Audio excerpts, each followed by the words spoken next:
My travels around Greece as part of this odyssey have taken me from the heart of the nation, Athens, and throughout several of the major island groups. We've cruised around the coast of the Peloponnese and travelled amongst the Ionian Islands.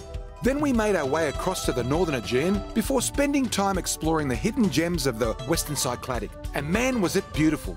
This series sees us steering Miazoe further eastward and into the Dodecanese. In this episode, I'm covering every inch of the tiny island of Telendos. It's only 600 metres from Kálymnos, but has a personality all of its own, with great hiking and a fantastic dive site.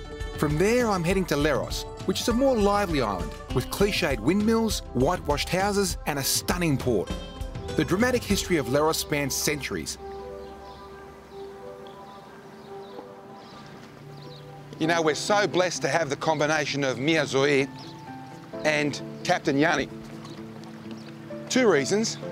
Miazoe has a shallow draft, 2.4 metres from waterline down to the bottom of the propeller.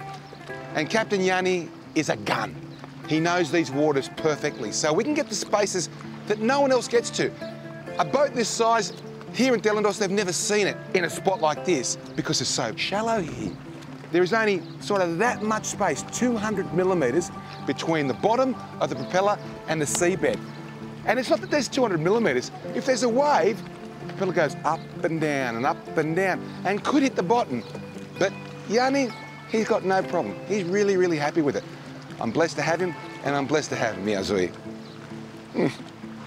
Not many people live on Telendos. In fact, there's only a few families here. However, during the summer months, it gets an injection of life, thanks to the tourists that come across from Kálymnos for the day, to escape the noise of the big island. Apart from wanting to see this quaint little gem, my main reason for ducking over was to understand a historical point of contention between historians and some locals. The heart of Telendos is in this quaint seaside village. It's quiet, it's clean, it's got absolutely everything, but not too much. I feel like I'm in some other place, in some other part of the world. It's beautiful. With only a few small ferries servicing the island, you know it's not going to fill up too quickly. In fact, the ferries are more like small fishing boats that can only take a handful of people at any one time. Now, Telendos is a wonderful place to come and stay, but you don't need to. You can be living in Kálymnos and catch the little ferry that comes across every half an hour, day and night, comes back and forth. Come across here, spend a day at the beach, have a swim. Looks pretty awesome. Might go for a swim myself.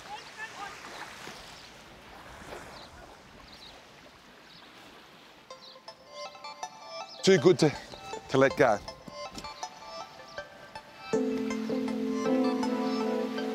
After a long and lazy lunch, it's nice to sit on the beach for a bit, have a swim and then take a stroll along the waterfront. Too much eating and not enough exercise is one of the challenges when you holiday in Greece. It's easy to just spend your days relaxing and overindulging in the beautiful food.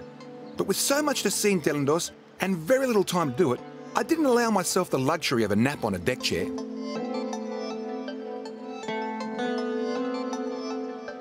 A walk around Telendos doesn't take that long. It's only about 8 square kilometres in size, with a short paved section and then trails that lead you to some Byzantine ruins, remains of churches and rocky alcoves along the coastline. The crumbling remnants of the centuries-old buildings paint a picture of a once thriving island. Archaeologists have established that prior to the earthquake in the middle of the 6th century, there was an established Christian culture here. When they left, it was mostly uninhabited for some time, probably because it was so small and arid, and the neighbouring island of Kálymnos had a much larger settlement. Apart from the history, the more active individuals can also climb the mountain that dominates the heart of the island. But I think I'll leave that for another day. I left my harness and climbing shoes back in Kálymnos. I think this is the end of the road because beyond the camera is a nudist beach and we're not going to go there. If you're watching this, Helen, rest assured I didn't visit the nudist beach. I'd never subject viewers to seeing my naked body. But the producer felt obliged to check it out, saying something about having to tell the complete story of the island. I think he just wanted an excuse to get his kid off and work on his tan. But in complete seriousness, nude bathing is actually illegal in most parts of the country. You might be surprised to hear that not everything goes in Greece. Only if a beach is dedicated to nude bathing can you indulge in your naturist habits. Here there's a lifeguard that'll give you a sunbed and an umbrella for €7. but there are no taverns or kiosks, so you'll have to pack your own supplies.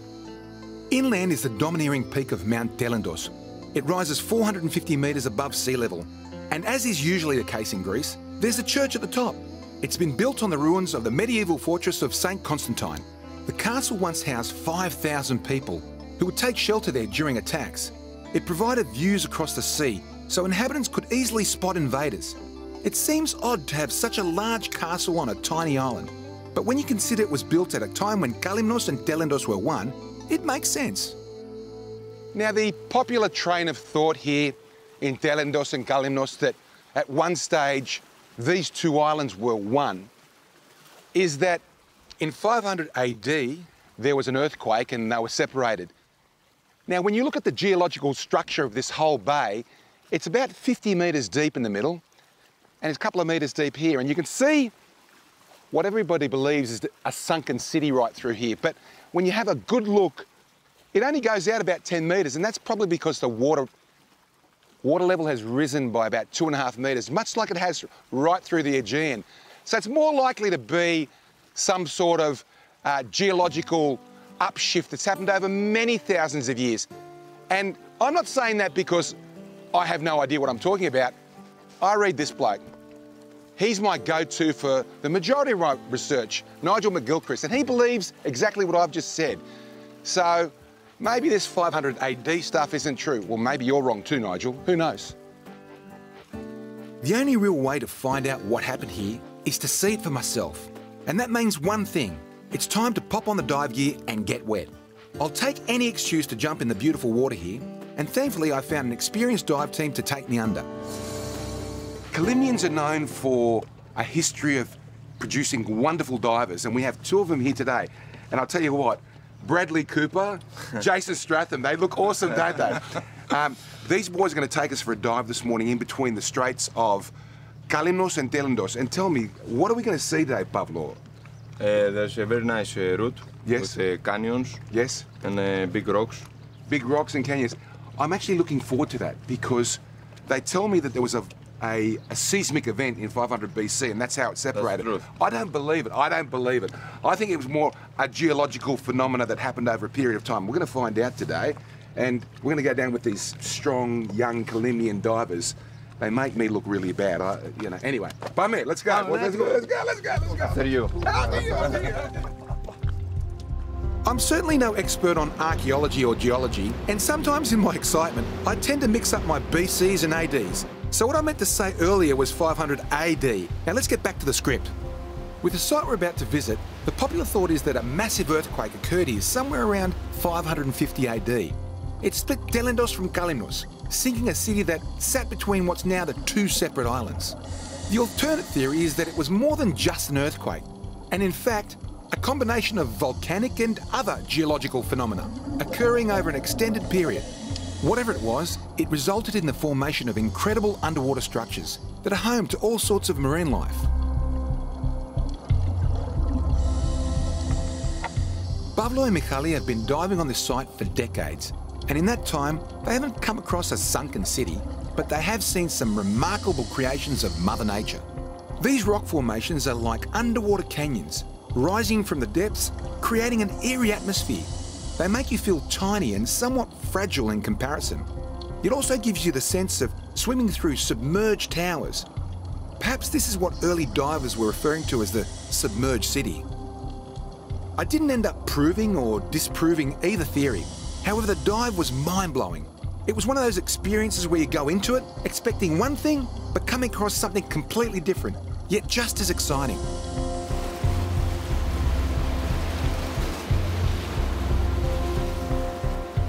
To finish a fantastic day, we sat back and took in a spectacular sunset.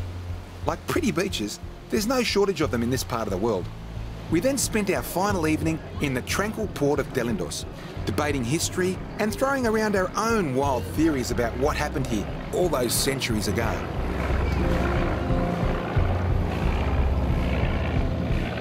As the final ferry made its way across to Kálymnos, we called an end to the discussion because the following day we had an early start for the short transit to Leros. I was keen to get there early and make the most of the perfect weather. It may have only been about a 20-kilometre cruise between the two ports, but the contrast between the two islands couldn't have been greater. I'd left a tiny dock with a village that matched, and here I arrived at a massive open harbour and a bustling town. Leros is not your typical Dodecanese island where tourists come to in their droves. In fact, very few tourists come here at all, and that's what I like about it. But what's important about Leros is this huge bay, this harbour, this natural deep water port that is unique to all of the Aegean. And the Italians early last century used it as their easternmost naval base. As a result, they built this beautiful rationalist architecture right through the town. And I love the modern history of Leros. I love Lucky, and I'm looking forward to checking it out. During the Italo-Turkish War of 1911, the Dodecanese Islands were ceded to the Italians. Leros is central in that region, and because it has a deep water harbour, the Italians chose it to become the easternmost base of their empire. The protected waters of Lucky made it ideal, so they built a city that could house their 4,000-strong garrison. That meant schools for the soldiers' children, a theatre for the officers, and all the associated infrastructure that goes with a large naval base.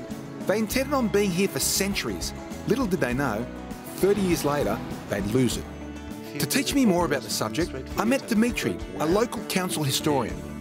When we say classic, it's Art Nouveau, it's a building of 30s, and it looks like... It could have been built yesterday. Exactly, yeah. Exactly. The architecture here, it's unique to the Eastern Mediterranean. I don't think I've seen it anywhere else. It's something you might see in the plains south of Rome. True. Where has this come from? Okay, if we take the things from the beginning, everything started in 1912. Italians captured 12 islands. They established their naval base here. And they expand by building this beautiful city. They chose this island for two reasons. First was because it was in the center of the Dodecanese, and the second reason was the natural port. Actually, what you see here, it's unique in the island. This town is unique. Yeah, the rest is Greek. So this is the only part of the island that has that Italian architecture? Definitely. Well, the Italians wanted the port. They didn't want to go anywhere else. They're just happy here, I suppose. Yeah. I'd like to have a look through the building. Can we go and have a look? Let's go. Bummer. In a testament to the quality of the design and construction of the school, it's still being used for its original purpose all these years later. The same goes for the theatre and several other buildings in town. The architecture is timeless, and because the Italians intended on being here for a century or more, they built things that would last. The interiors also have a style about them that will likely never date. They're functional, pleasant to the eye, and devoid of any unnecessary adornments. This playground looks like it hasn't changed in 80 years. The buildings look the same. In fact, I think it's a wonderful little playground. They've got even their own little castle to look at. You know, this tower house, how many attacks survived by the pirates? So when the locals were coming here, okay, the landscape was completely different. They were having their land, their harvest, and pirates, they were hiding themselves, and they were attacking them to steal whatever they could. Yes. So the only place to survive was to close themselves inside of this tower house. Right. They were boiling hot oil to drop to them, and they were, at the same time, they were sending smoke signals to inform the rest of the islanders that pirates are attacking this particular part of the island. Because you see, the castle is really, really far. Oh, okay. So a lot of battles actually took place around this house. Wow. In contrast to the crumbling ruins of the castle, the local Greek community has taken to the 1930s rationalist architecture and is slowly restoring and readapting these lovely old buildings. It's as though they're accepting of their past, embracing the Italian influence, instead of trying to erase it from history.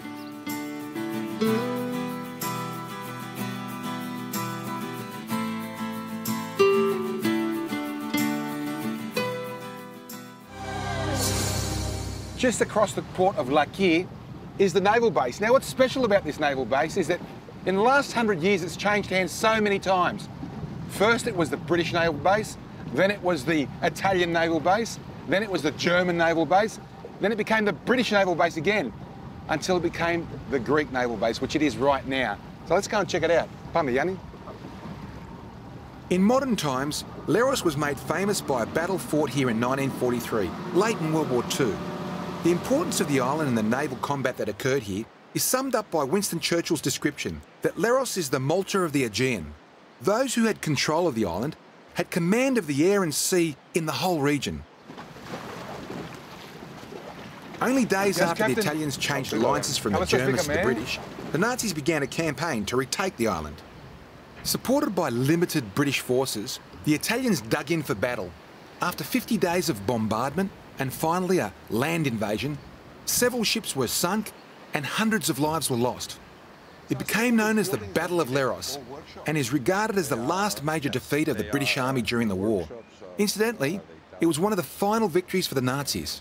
So that they sunk 3 ships on that first day? Exactly. The bombing continued till the 11th of November. Everything was damaged here. So the whole island was getting bombed for 50 days? Yeah. The barracks, workshops, depots, everything. And 4 days after the landing of the German troops, Leros was taken? Yes. So there must have been a lot of deaths. A lot of people died here? A lot of people died here, that's true. A lot of people. Both British, Italians, Greeks, and of course Germans. The original Italian base stretched halfway around the bay, with several buildings to house the troops and other personnel, as well as all the necessary services to support a large settlement. Many of the structures remain today and are evidence of the grand plans the Italians had for the island. What Mussolini did was that he created infrastructure for his troops here, permanent infrastructure. Barracks, depots, workshops, hospital. The whole island was fortified, heavily fortified. Fighting was focused on key areas where fortifications stood, so despite the ferocity of the invasion and the huge amount of aerial bombardment in the weeks prior, a lot of the buildings received minimal damage. Once the war ended and the Italians left, these buildings were converted to schools and a technical college, prolonging their usefulness for many years. Today, most of them are empty, but hopefully, someday, they might be given a new lease of life.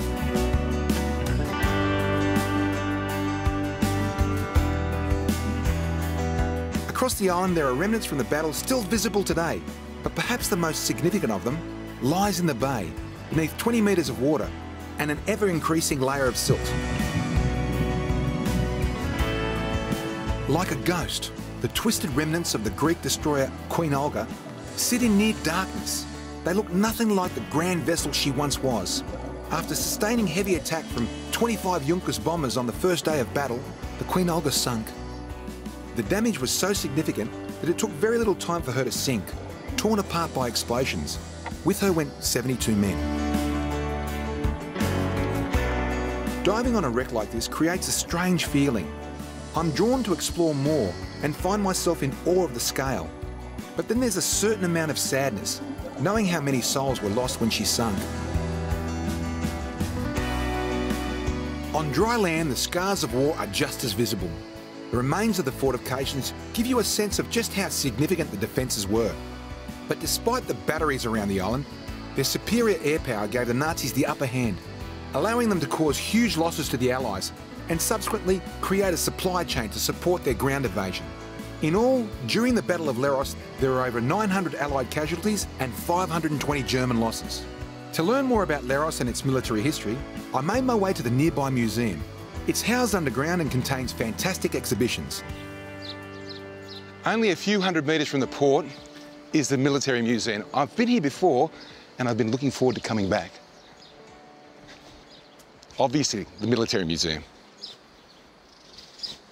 The museum is in a tunnel. There are many tunnels here, aren't there? Yes, it's one of the 1,000 tunnels that we have in our island. And why so many tunnels? The truth is that the whole island is an experiment. You know, the Lucky, it was an experiment about the war. All tunnels, all fortification in our tops of the mountains, it was an experience about the science of the war. This is what the Italians wanted. This was a model for future war, building cities. The Unbelievable. center of everything, to be prepared for the war, to hide their weapons, to hide themselves. And did they use the tunnels for hiding weapons? Yes, they use it. This area, America, that is our museum, and the north part, actually, of the island, Xerokabos and America, it was only for army. So 100 of tunnels around in the area to hide their weapons, arms, cells, bombs, everything. So that's why if you go around to our mountains to explore more about history of Leros, you will find a lot of types of bombs, of cells, everything, because it was a big, big, big deposit of war. So it's a real treasure hunt when you're going through. Yes, yeah. yes, yes. Well, let's see more. Yes, let's go. The museum creates a stark and somewhat confronting image of how things were. It showcases the machines of war and in some instances puts a human element to it.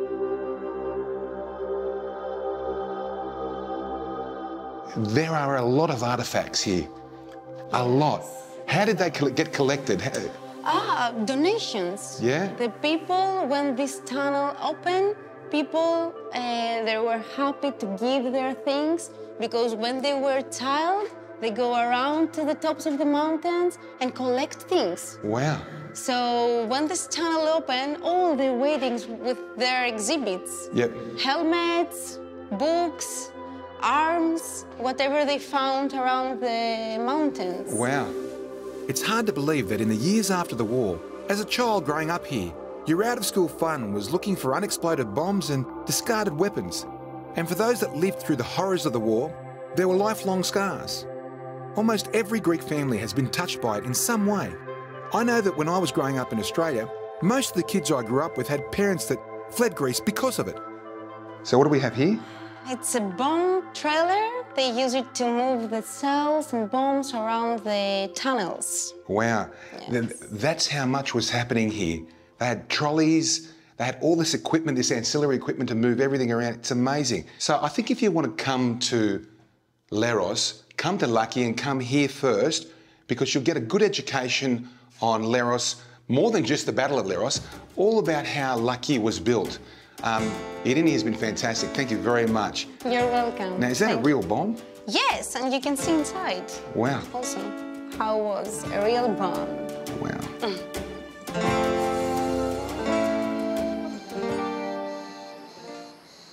The views from the mountains around Lucky are spectacular. I'd have to say that this is one of the most picturesque harbours in the Aegean. The mountains also hide many secrets, making them a great place to explore.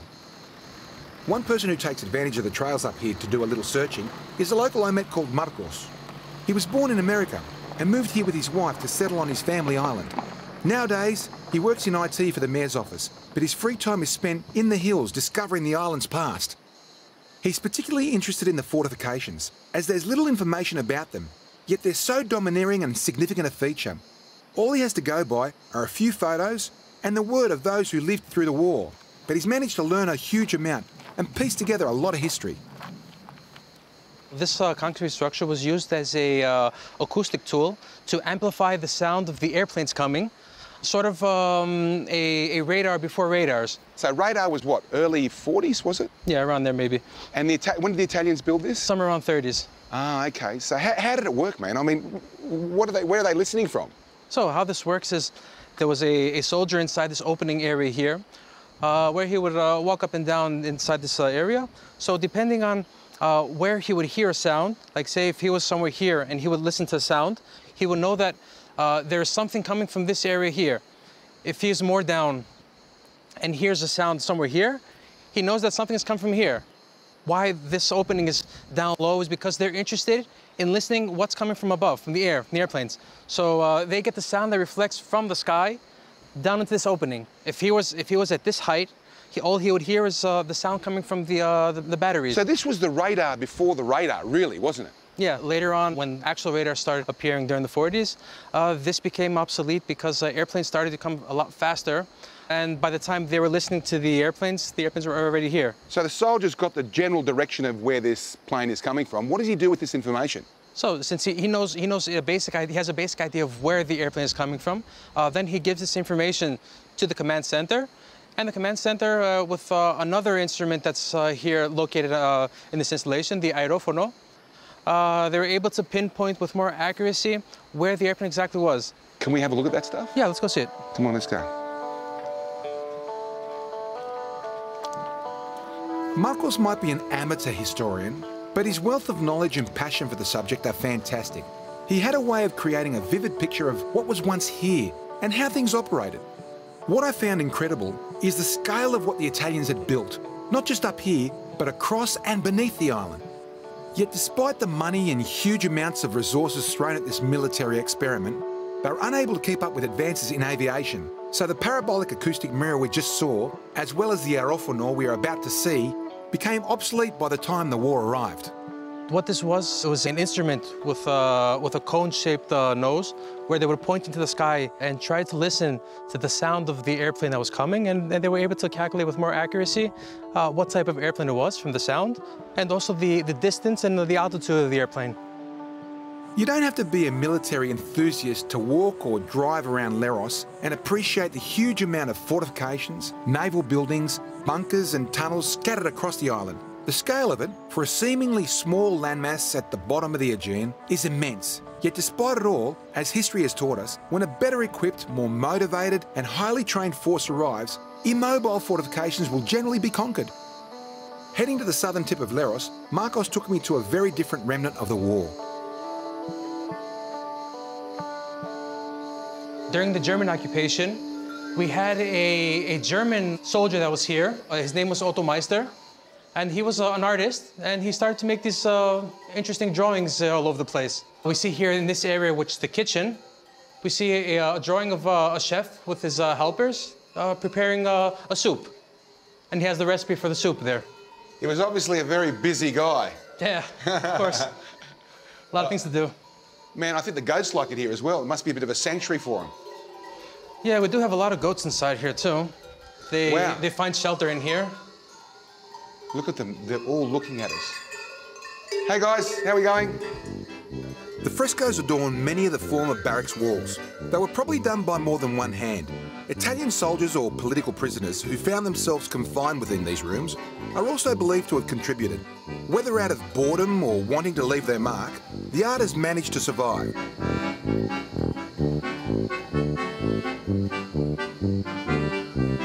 The art ranges from social or political commentary that depicted their daily lives to more elaborate works, like this copy of Dutch artist Peter Bruegel's The Peasant Wedding, and another of his masterpieces, The Peasant Dance.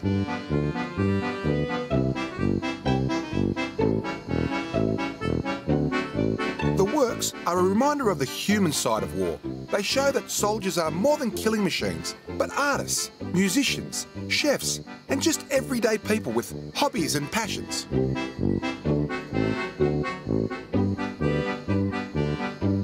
Prior to restoration works being carried out on the building, there were many more pieces of art about the place. Unfortunately, they were destroyed, and the barracks left to become a shelter for goats. It's a stark contrast to what many of these rooms were once used for. Besides being sleeping quarters, dining halls, and other domestic spaces, there were also cells that, amongst other captives or criminals, held political prisoners.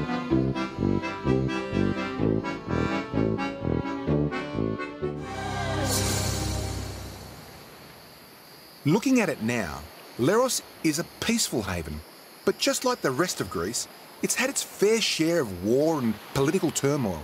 These events have shaped the culture and people of the island, but also left some damage. The time is 1967, and there's a lot of civil unrest in Greece. Under Yorgos Papadopoulos, there is a coup d'etat, and the military take over the government of Greece up until 1974. As a result, many writers, poets, musicians, any extremists, any visionaries were exiled to islands like this in Leros. How they recorded their coming years was documented in many ways. Murals, writing, poets, songs. Here, something really special happened.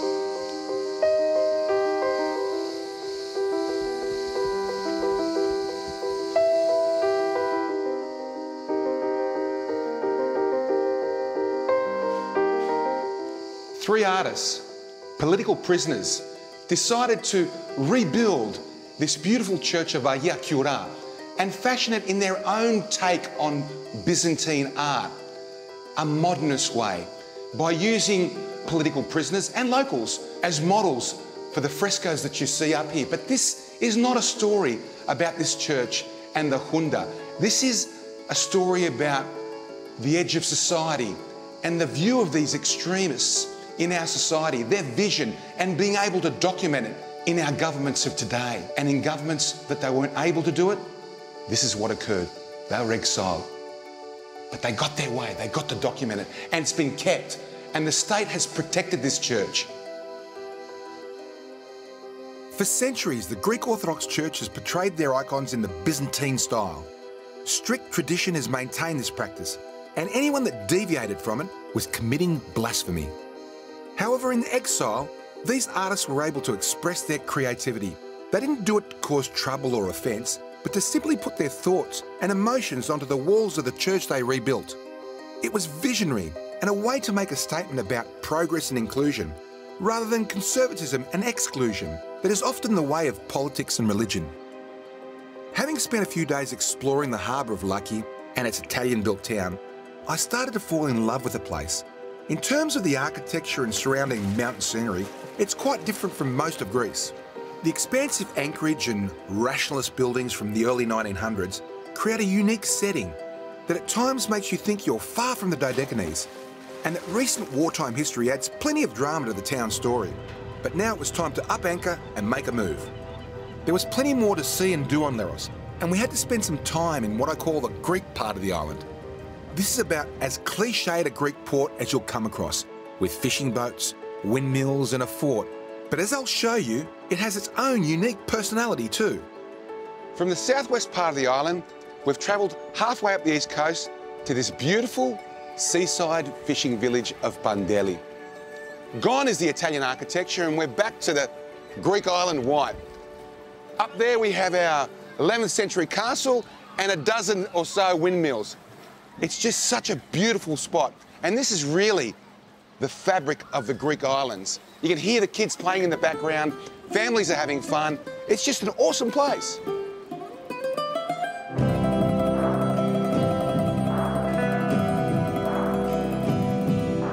The people of Bandeli are known for their hospitality. They're a friendly bunch and love welcoming the summer tourists to their town. They've managed to create the perfect balance between the old world charm of a fishing village and the more modern needs of the holidaying crowd. On the one hand, you've got the seaside taverns and cafes with a more local feel. Then there's the lively bars for nighttime drinks. Along the waterfront, you've got the colourful fishing boats bobbing up and down, covered in nets. But parked right next to them are modern cruisers and yachts. I personally love a morning walk in these types of ports. It's always interesting to watch the fishermen coming and going. Some are unloading the night's catch, while others are preparing to head out for the day. Completing this mixing pot, there's the beaches. You can sit beneath an umbrella alongside friends and family, sipping on a cold drink while the kids play, or find a quiet corner away from the crowds to read a book and get some peace. It's a coming together of worlds in a gorgeous setting, and I'm excited to show you why many visitors come to Leros for weeks at a time and never leave this idyllic little spot. So this is the church of St. Isidore. He was travelling along and there was a heavy storm, and he said, wherever I find a harbour, a safe harbour, I'm going to stop and I'm going to build my church there. And he built it here. He actually didn't build it here. He built it around the back there, and that's the first church. This is the second church.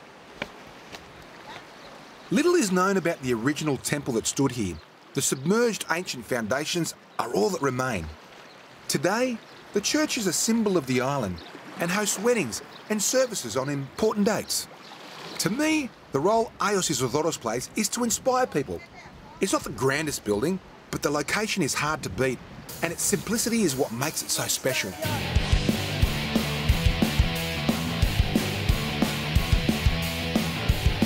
If you head to Zefiris Beach on a Sunday, there's a cult-like phenomenon that goes on.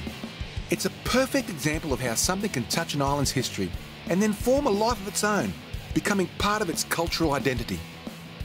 Jorgo, what is it about Vespas on this island? Why is there a Vespaholics club? What is the story? You know, when the first Italians came to Léro, the officers used to ride Vespas. So the natives, it was very common for their eye. The main reason that I ride a Vespa, this motorcycle has a history behind. The design is the first Vespa that was produced for the Italian army. It's very aerodynamic. Yeah. Most of it is made of metal. Well, Italians, they know how to design things, don't they? Yeah. Now, you started the Vespaholics club, is that right? Yeah. How many people in the club now? 100, I think. 100? But there are more than 500 Vespas on the island. Friends get together, talk Right. about our Vespas. Yeah, okay, all right. At these beach clubs? Yes, mostly on Zephyros. We have Vespa parties here. Yep. We play rock and roll music, garage music, and we drink beers and talk about our Vespas and rebuild them. That sounds like real fun, mate. Here on it Léro. is. Yeah. Wow.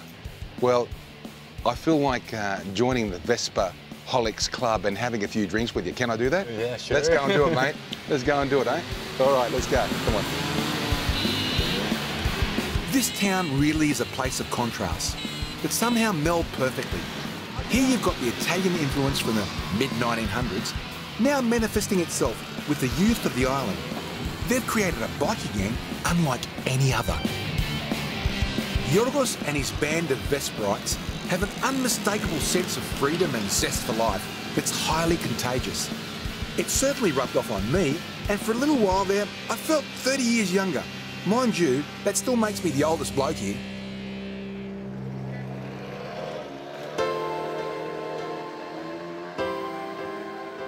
Dimitri, that's a long way up to the castle, mate. It is, but it's a beautiful long way. Yeah, it's a beautiful long way, yeah. Thank you for getting electric bikes. I really appreciate it.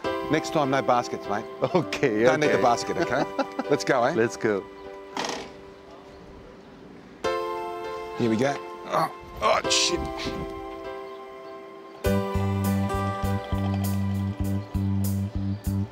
Man, Dimitri, this is so easy. It is.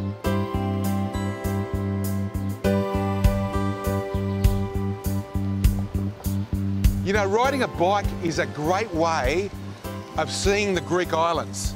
Definitely. You see everything. Not only you see, you smell. You smell, that's exactly right, you smell it. You smell the time. Awesome. Yeah. But when you smell things like this taverna that's coming up, you know, Oh. it's a bit of a worry, eh? Oh, yeah. Look at that. You get up to this point and you realise how valuable it is to ride a bike up here. The fresh air, the view, a little bit of exercise. You just can't beat it. The smells. Yeah, the thyme, the oregano, yeah. Yeah, it's awesome, man. And Léro has a lot of bike tracks. And a lot of bikers. A lot of people ride bikes here. True. Yeah. True. As fun as it was hanging out with the Vespa Club yesterday evening, this is a bit more to my liking. The pace is much slower, allowing you the time to really take in the scenery and absorb your surrounds. We're not exaggerating when we mention the smells too. The hillsides are covered in flowers and herbs, and with every gust of refreshing sea breeze comes a waft of amazing bouquets. See, here's the castle. Awesome, man. Thankfully, we had a mild morning to be out riding bikes. In the height of summer, you wouldn't want to be heading up here too late in the day. The exposed mountainside with its granite faces would bake in the heat. I was also grateful for the little bit of assistance provided by the e-bike. After spending a few weeks with Kyriakos cooking, I'd put on a few extra kilos, so a bit of help getting up to the castle was appreciated. Okay, here we are. Fantastic, man. Thank you very much. You're welcome. Thanks, Dimitri. I really appreciate that. That was an awesome ride, mate. Good on you, buddy. Okay. Thanks. I've got to go and find Jorgo now. Okay, see you later. See you, buddy. Okay, bye. Bye, mate. Have fun. Get my hat and I'm off. I did the hard work of getting the bike up the hill. Now one of the crew got to do the fun part and take it down with Dimitri. Now, you've got to be careful along here because there's bits of this wall where there is a 100-metre drop right under you. Whoa, that's heavy.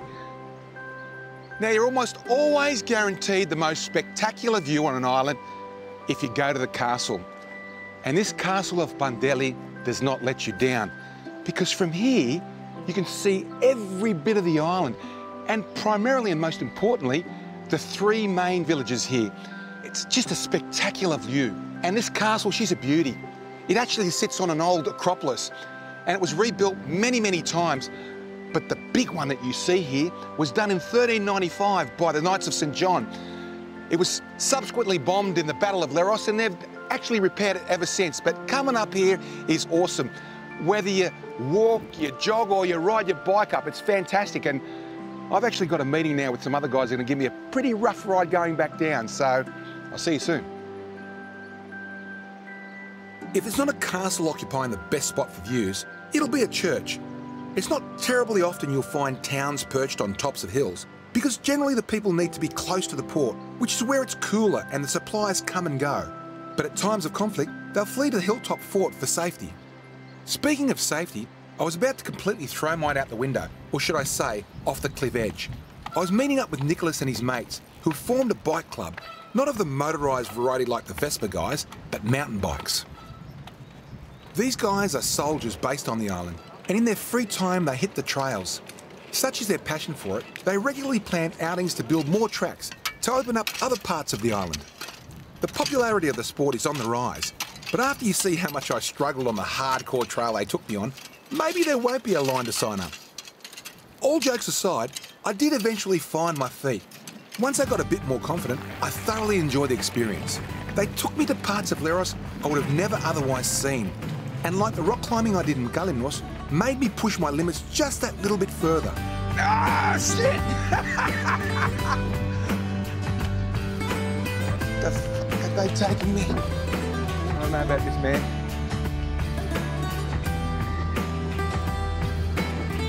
I'm just not going down there, buddy.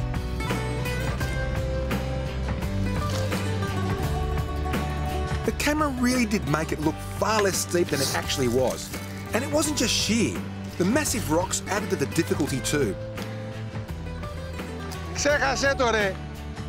So we headed to something a bit tamer, more in line with my skill level. Mind you, it had a few challenges also.